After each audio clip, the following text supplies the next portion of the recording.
Hello everyone. In this video we are going to discuss about diabetes mellitus. It is a chronic disorder that is seen with increasing frequency and it is an iceberg disease and it is a serious health problem throughout the world.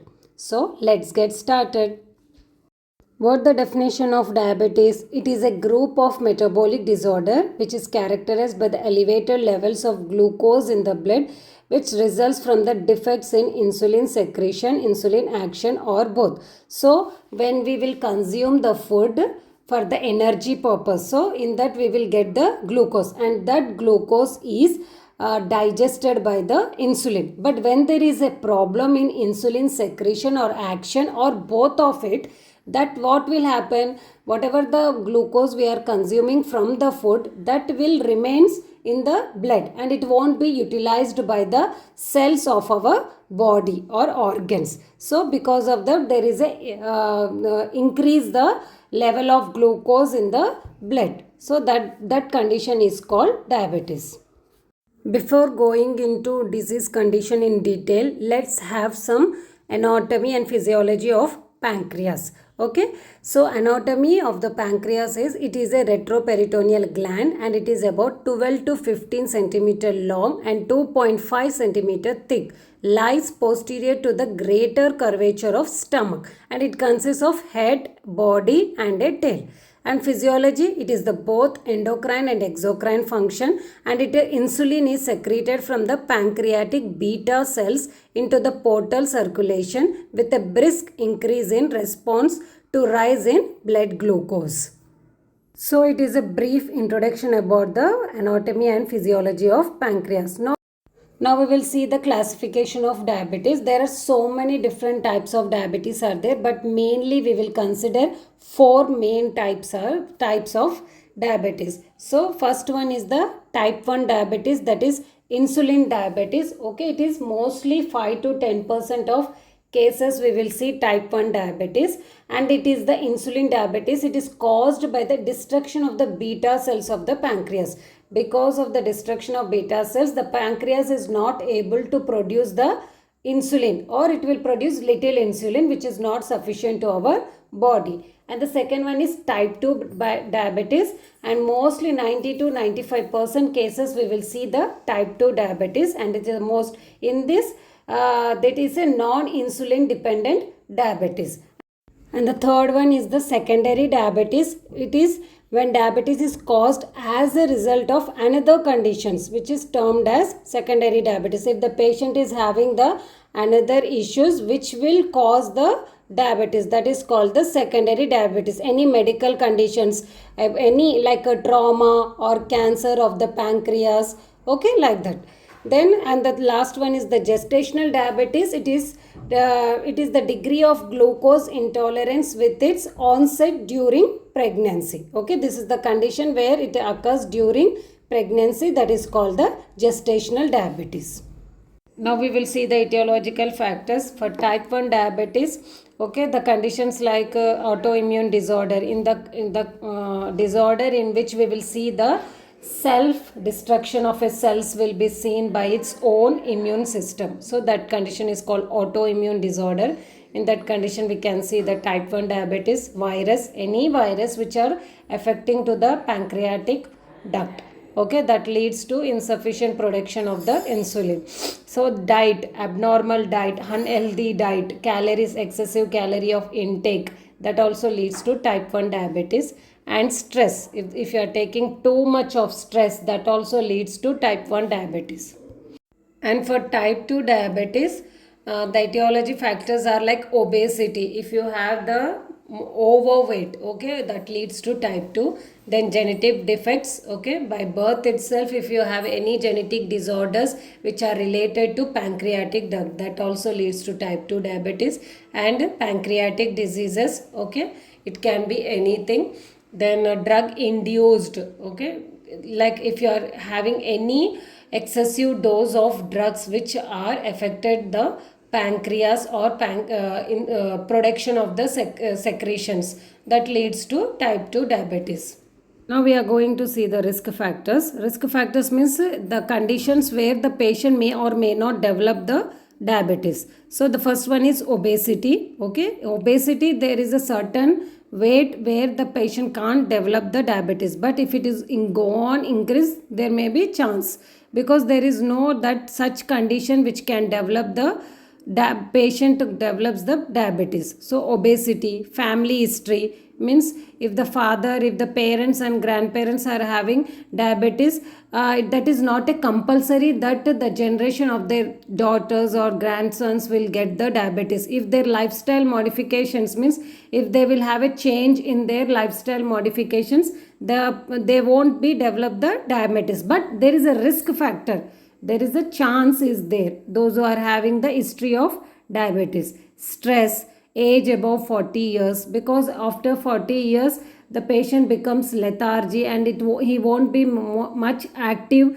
to do his daily activities. Okay, that's why there is a chance of person to develop the diabetes. And a woman who given the birth of a baby who is weighing the more than 4.5 kgs, here also not exact factor is there why the woman will develop diabetes, but there is a chance. Okay, then hypertension, the person who is suffering with the hypertension for a longer period, there is a chance of developing diabetes. So these are the risk factors.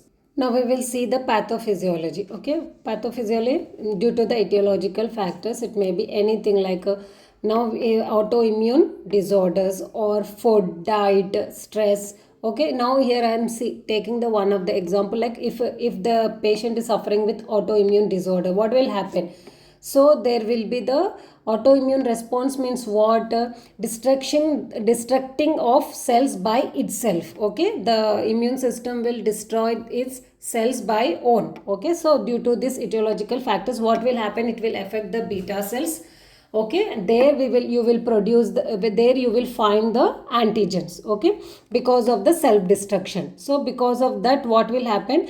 That antigens will found in the beta cells, and the circulating T cells which are present in the blood, that will find this antigens and it will treat it as a foreign body and it will destroy that antigens. So in this destruction process, what will happen? There will be more cellular destruction, means cellular damage will occur in the pancreas, that is in islets of Langerhans. So because of that, what will happen? There is a cellular destruction, right? So there is a that cells will lose the inability to produce the insulin. So there is a that will leads to lack of insulin. So due to this, what will happen? The blood, the glucose which we are consuming by the food, so that will be present in the this one, what, in the blood. So there will be increased in blood glucose levels, which leads to hyperglycemia.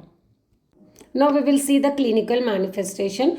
Diabetes will have a typically three symptoms, that 3 P's symptoms will be there, that is polyuria, that is excessive urination, polydipsia, excessive thirst, and polyphagia, excessive hunger. So these three main typical clinical signs and symptoms will seen in diabetes. Other than this, you will see the fatigue, sudden blurred vision, slow wound healing process will be there because of presence of more glucose in the blood, that will attract the bacteria more. That's why there will be slow wound healing process will present in the patients who are suffering with the diabetes. Okay, they feel lethargy, nausea, vomiting sensation will be there, glycosuria, glucose in the urine. Okay, then breath, that means there will be, if the patient is having high sugar levels, he feel that like smell it, the breath of the patient will smells like acetone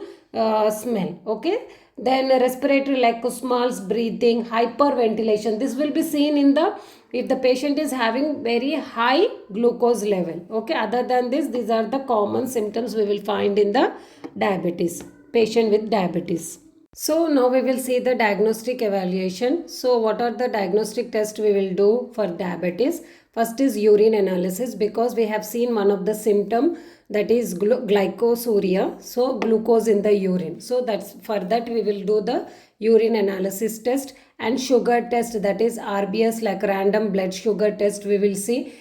then FBS and PLBS, in order to know the detail how much sugar levels are increasing before food and after food. So to know that, we will do the fasting blood sugar and post lunch blood sugar. Then GTT, that is glucose tolerance test, also we will see. Then ophthalmoscope examination, ophthalmic examination, that if the patient based upon the symptoms, what are the symptoms present in the patient. So if he is complaining about the blurred vision, then we will ask the patient to go for ophthalmic examination, then foot examination, because if there is a small scratch or injury will be there for the patient, it won't heal fast. So you have to do the proper foot examination whenever the patient will come to the hospital. Okay. And one more test is there, that is HbA1c. This test measures the average blood glucose level during the past 2 to 3 months. Okay. When the patient will come with the history, means if the patient having the first time there is a high increase of blood glucose level, in order to find out that whether it is only for that purpose it was the high, otherwise it is from the last 2 to 3 months it is there, because we can't start the medicines or the treatment immediately with the one result. So in order to find out whether the patient is suffering with the diabetes or not, for that we will take the average level of the from the past 2 to 3 months. The normal value of this are the 4 to 6% will be there. In the percentage they will find out this. If it is above the 6%, then we can consider that the patient is suffering with the or developing the diabetes. Now we will see the complications. Okay, if the patient is suffering with diabetes for the prolonged period, there is a chance of developing complications. Okay, in that main thing are cardiovascular diseases such as coronary artery disease, chest pain, arteriosclerosis, okay, and neuropathy, that is nerve damage can be seen. Then neuropathy, will be kidney damage. Then retinopathy, eye damage. Then foot damage, because of if the person is developed with the neuropathy, he won't have a sense of pricking or anything to the foot, so there may be a chance of developing foot damage. And gum infections like skin and mouth problems will be there. Then brain issues such as Alzheimer's disease also can occur. Now we will see the management. In that, first we will see medical management. So pharmacology, what are the drugs we will do? When the patient is diagnosed as a diabetes, first they will give the oral medications, okay, oral hypoglycemic agents. In that, first drug of choice is sulfonylurea drugs. Okay, these drugs, what they will do, it will stimulate the pancreas to produce more insulin. Okay, example glipizide. And the second one is the biguanides. Okay, so here the example is metformin. It will what the function of biguanides, it will inhibits the production of glucose from liver. Another drug of choice is alpha glucosidase, example acarbose and migilitol. So what the action of this drug means, it will block the action of enzymes on the digestive tract. Okay, there will be the slow absorption of the glucose in the blood. So there it will block the increase of blood glucose in the blood. Okay, then another drug is the family from thiazolidine diones, example gluconon. Okay, this drug, what will happen, it will makes the body tissues to more sensitive to insulin to keep liver from the overproducing glucose levels. Okay, these are the drugs we can give to the patient with diabetes. Now we will see the insulin therapy. If the patient is not responding, or if the patient glucose level is not controlling with the medicines, then we will start the insulin. Okay, in the insulin also there are 3 types of insulin will be there: rapid acting, long acting and short acting, depends upon the action of the action of the insulin. Okay, rapid means it will, after giving insulin, the drug will start the work within the 10 to 15 minutes, and it will last for the 1 to 2 hours after injection. Then long acting, it will be onset will be means slow process will be there with it will the drug to be in the action means action it will take with 7 to 8 hours and it lasts for 12 to 16 hours. Then short acting within 30 minutes the drug will work, but it will last for only 4 to 6 hours. Okay, so everyone with the type 1 diabetes and some people those who are not able to control the glucose with the drugs that only will take the insulin every day in order to maintain the safe insulin levels. Okay, so most widely used that insulin is the synthetic human insulin we will use, okay, which will be manufactured in the lab.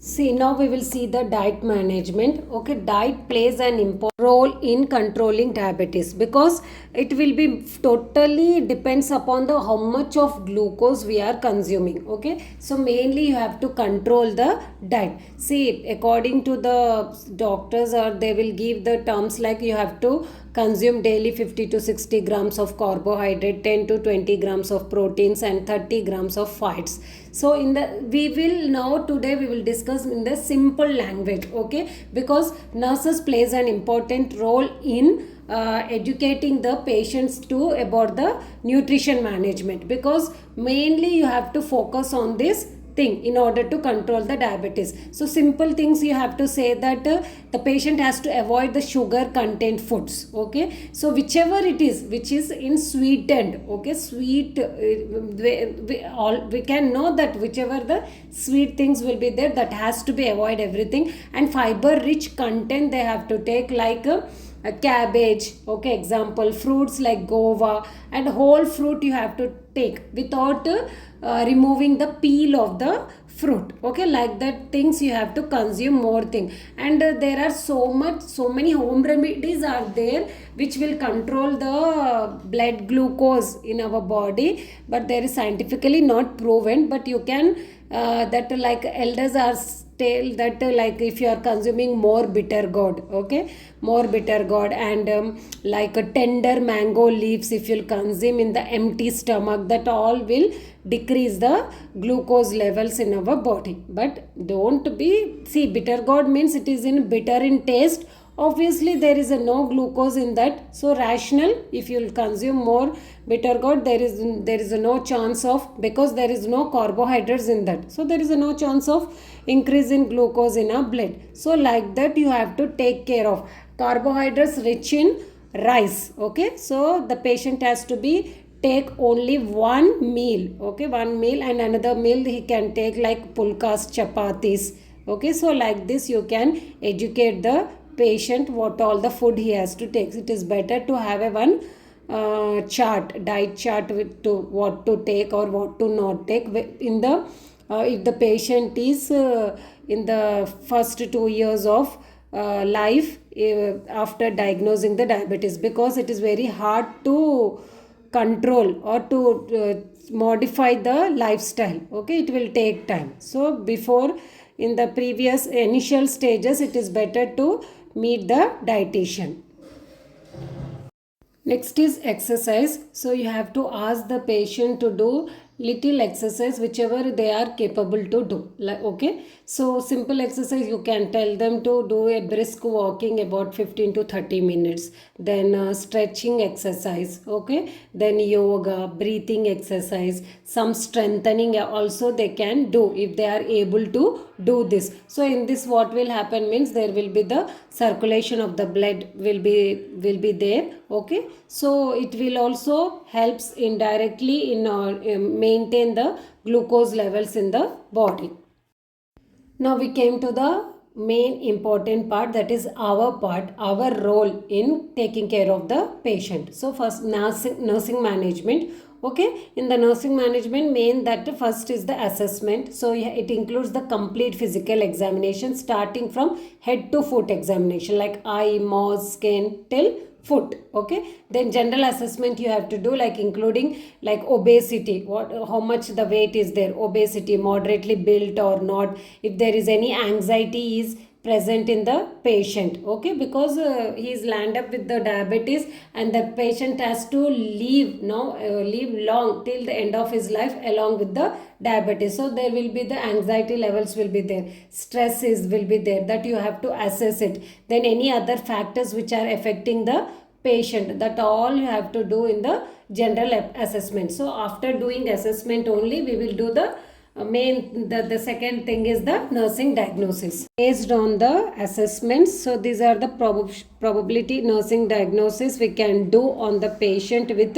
diabetes. Okay, the first one is the deficient fluid volume related to polyuria or excessive gastric losses like vomiting. So in this, what all the nursing interventions we can give, the main goal is to have to maintain the fluid volume. So you have to first obtain the history, okay, how much obtain the history, level of degree, how much of vomitings, how many episodes are there, that all history you have to obtain. Okay, then after that you have to monitor and record the IO chart, okay, and daily weight has to be measured and note the urine specific gravity and monitor the temperature of the skin, color, moisture, okay. Then administer fluids as indicated by the doctor. Then administer antipyretics, okay, as prescribed in order to prevent the vomitings, okay. Then polyuria is there because of the insufficient insulin or the increased blood glucose. So you have to monitor that, and to stop that you have to regulate the insulin to the patient, administer. So these are all the nursing interventions we can do. The second nursing diagnosis is imbalanced nutrition less than body requirements or more than, okay. So related to imbalanced insulin food, physical activity. So here the main goal is what? Improving the nutritional status of the patient. So you have to assess the all the things. If the patient is under hyperglycemia or a hypoglycemia, depend upon that you have to change the dietary modifications, okay. What all the, then you have to meet the dietitian and plan a one diet to the patient, because in the earlier stages the patient doesn't know what to take, what not to take. So first you have to make one dietitian plan, what all the food he has to consume or what all the foods he has to avoid in order to control the glucose in the blood. Then discuss the importance of consuming the nutritional adequate diet, okay. What all, see, now he has to take the proper diet. So whichever the food, nutritional food is there, that only has to take. What are the importance of it, that you have to educate the patient and assist the patient to identify the problems that may have an impact on the diet. So these are all the things, and small and frequent meals he has to take, and he has to avoid the more carbohydrates to consume, okay. So these are all the, you have can educate the patient.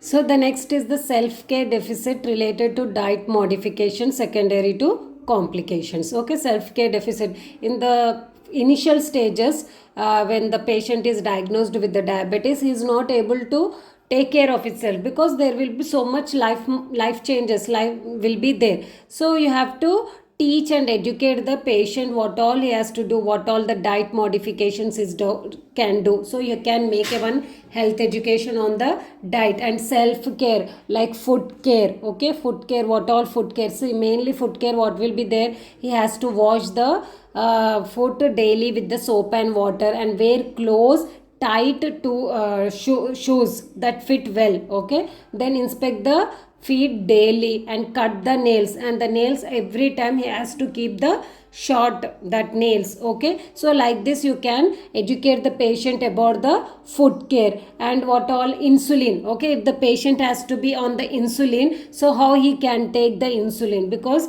he can't be, means insulin can become a part of his life, so he can't stay in the hospital to only to take the insulin. So he has to be taken the at home. So whoever it is there, if the patient is able to understand, he is a little bit able to understand, read and write, okay. So other than whoever is there to take care of the patient, for him you have to teach how to take the dose, how to calculate the dose, and how, where he has to take, how to hold the injection, that all you can do, educate the patient in the self care, okay. So like this you all care, you have to teach the patient. Okay, and anything else like complications can raise, like neuropathy, retinopathy, complications will be there. So you can teach the patient about the symptoms, what all the symptoms initially he will develop. So if you'll find the signs and symptoms, he has to immediately come to the hospital for the checkup. So for this, it is better to tell the patient every 6 months to 1 year he will have a regular checkup. So like this all you can educate the patient in the self-care tips. And the next nursing diagnosis is anxiety related to fear of inability to manage the disease. See, whoever it is getting, diabetes, for here what can you educate means what are the nursing interventions you can do means, see, whenever we doesn't know what topic about the topic in detail, we will have that fear, anxiety, stress levels, how to manage. But when the patient or when come to know how to manage the diet or therapy like insulin therapy or complications, how to control the complications, when he will come to know the all the answers about his questions, okay, what all the fear he is having, for that everything if he'll get the answers, it is very very easy to manage the diseases. So until unless he'll know about the his condition in detail, there will be the anxiety will present always in the patient. So whenever the patient will come with the so many doubts or so much stress or anxiety, so the person, you have to, the nurse, the main nurse management, what it is means, you have to be patient and explain each and everything to the patient. It is better to make one chart, okay, one chart about the diet and what are the care, self care, food care, insulin therapy, that if you'll write and give to the patient, then whenever he will have an issue or any doubt, just he will go and go through it, okay, like that. If you'll come to know about the disease in detail, the anxiety levels, everything will also come down. And the next nursing diagnosis is impaired skin integrity related to immobility and lack of sensation. So just I will bind up very fast. Okay, so immobility means if the patient is very hefty personality and those who are in obesity, okay, because what will happen, they will sit in one side only. That's why I'm telling here you have to educate the patient about the importance of exercise and maintaining the weight, okay, how to lose the weight. This all you have to teach the patient in order to have the standard or this correct body weight, okay. So immobility should be avoided, and lack of sensation because of this developing the complication like neuropathy, okay. So what will happen, they will lose the sensation. So there will be important of the skin integrity, and this is the last tertiary treatment, okay. If the patient is not able to take care of himself, then only we can see this all the condition. Then next one is the deficient knowledge related to diabetes, self-care and the condition. Already have explained in the everything in the previous, in the like back only, you have to educate about everything like self-care, disease condition, food care, then insulin therapy, diet, everything. If you teach the patient about this all those things, then he will also have the knowledge what to how to take care of himself with the disease, okay. Other than these diagnoses, you can have the patient can have a risk for infection related to high glucose levels, okay. And another nursing diagnosis like fatigue related to decreased metabolic energy production, which is altered body chemistry. So these are also few nursing diagnoses can see in the diabetes. See, prognosis is totally depend upon the patient, because he has to make some lifestyle modifications which he has to stick to it and has to live along with that modifications. So if it is true to himself, there is no chance of developing complications or it can become a bad unless it is treated, okay. So prognosis is very good, and it totally depends upon the patient's self-care.